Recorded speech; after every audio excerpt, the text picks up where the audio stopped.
Hey guys, Jimmy here from Body Language, just checking in for your tip of the week. Look, this one, the most important one to date. What we're going to talk about today is training with injury. Look, during your journey to wherever you want to go, you're gonna have setbacks. So some of the injuries we see might be sprained fingers, sore ankles from falling down. Lots of people play sport.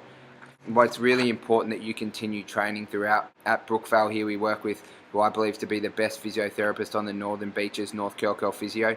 They understand how to get you to your goals whilst also working with us. If you ever get injured, what I'd look at doing is seeing a physio. If you have a look at this paper here, what we get if someone does unfortunately get injured, we get a report of the diagnosis, so what's wrong, so then you can work with your trainer to make it better. Also get current aggravating factors so we know what's hurting it, what's making it flare up.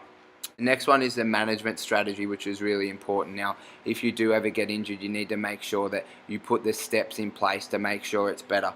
Here, current training inclusions, because if you have a slight injury that's not too serious, it is very important that you continue training. So there, they add in for us what you need to continue to do.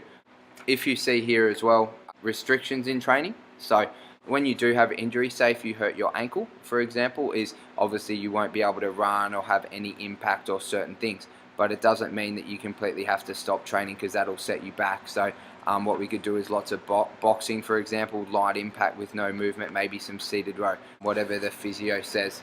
The next one there, physiotherapy management. Okay, so that's how you're going to get it better. That's what we recommend. If needed, you have a doctor's review.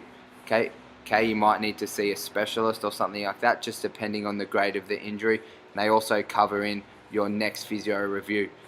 One of the things I'll do is if you are currently seeing a physio and they're not giving you one of them, I'll ask them why, to make sure that you can have something to take home or take to your trainer to make sure that you're going to get the best possible care and get better as soon as you can.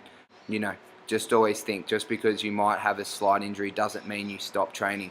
One of the worst things about fitness that I find is you can work really hard for a couple of months and it's really easy to go backwards at a very fast rate. So you might have a broken arm. It doesn't mean you can't do intervals on the bike.